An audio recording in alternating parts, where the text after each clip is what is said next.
Quand je lui signifie qu'il n'est visiblement pas capable de faire en sorte que sa femme se sente aimée, donc elle ait l'impression que son mec prend un peu soin d'elle. En fait, je vais déposer en lui des croyances négatives sur sa personne. Lui, il a aussi un saut d'énergie. Si je viens lui donner des croyances négatives sur lui-même, en fait, ça va venir bouffer les croyances positives sur lui. Et donc, ça va lui donner l'impression qu'il n'est pas digne d'être aimé. Les croyances négatives que je dépose dans son saut d'énergie, en fait, t'imagines, c'est comme des petits Pac-Man. Je dépose des croyances négatives sur lui. T'es pas capable de prendre soin de ta femme. Et en fait, lui, il va se l'approprier et c'est comme ça que ça pille le saut d'énergie. C'est que je dépose des petits Pac-Man qui vont venir bouffer toutes ces petites billes d'énergie, toutes ces petites billes de croyances positives qui font qu'il se sent digne d'être aimé, qu'il a ressenti de l'amour, parce qu'il mérite d'être aimé, parce que c'est quelqu'un de super, parce que machin. Et donc petit à petit, ça va aussi creuser son seau. On peut avoir l'illusion que si je fais ça, je vais aller piller son seau, ça va lui mettre la pression, donc il va encore plus m'aimer parce que ça va le mettre en marche. Et en fait, ça fonctionne pas comme ça. Maintenant, si t'as compris ça, ta mission à toi, c'est d'expliquer ça à tes proches. Parce que ta mère, elle a un seau d'énergie, et visiblement, elle sait pas trop s'en servir de son seau. Donc elle vient piller ton seau d'énergie.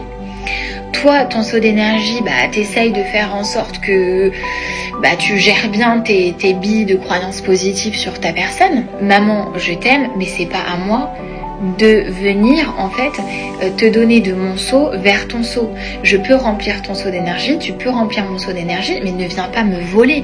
Donc quand tu rentres chez toi et que tu vois ta mère qui est toute un peu déprimée, qui est un peu elle est pas bien, elle est pas... En fait, l'expression du visage est déjà une façon de piller l'autre. Ça met une ambiance qui est toute pourrie et on se dit allez, c'est bon. Si je rentre et que je mets une mauvaise ambiance, que je suis là à souffler, à machin, c'est pas ok, parce que là je vais venir piller le seau. Si moi mon seau d'énergie, quand je rentre du boulot, il est pas tout à fait plein, il va falloir que je me consacre à mon seau d'énergie. Et là, je vois que mon mec, lui, il a fait ce qu'il pouvait pour son seau d'énergie toute la journée. Et donc, ce que lui pouvait faire pour lui, c'est déjà assez plein et que maintenant, il attend un peu de moi que je remplisse aussi son seau d'énergie, parce que c'est ça aussi, être en relation. On essaye d'être dans un échange sympathique et respectueux et d'amour.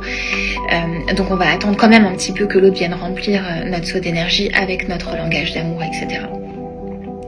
Et en fait, je vais sentir que mon mec, il est en attente de quelque chose de tactile, d'un câlin, que j'aille me blottir dans ses bras, que je l'embrasse. Et en soi, pour moi, c'est complètement ok. Sauf que là, à ce moment-là, mon seau, il est pas complètement plein, quoi. Et donc, de devoir donner, en fait, de mon seau pour aller remplir le sien, ça demande une énergie énorme. Et souvent, je sais qu'il suffirait juste que j'ouvre mes bras et que je lui fasse un câlin. Et c'est pas grand chose. Je veux dire, au lieu de faire ça, je vais aller faire à manger. Ça demande quand même plus d'énergie physique d'aller faire à manger que de faire un câlin. Mais à ce moment-là, c'est juste la démarche de ce saut psychologique où c'est compliqué pour moi d'avoir une démarche de lui donner de mon essence à moi. C'est ok de pouvoir le dire, de dire écoute la chérie, j'ai bien identifié de quoi tu avais besoin. Juste laisse-moi recharger encore un peu plus mon seau d'énergie. Et après, je suis complètement à toi et on va s'occuper de ton seau d'énergie. Mais là, laisse-moi un petit peu remplir le mien. Ça vaut pour toutes les relations.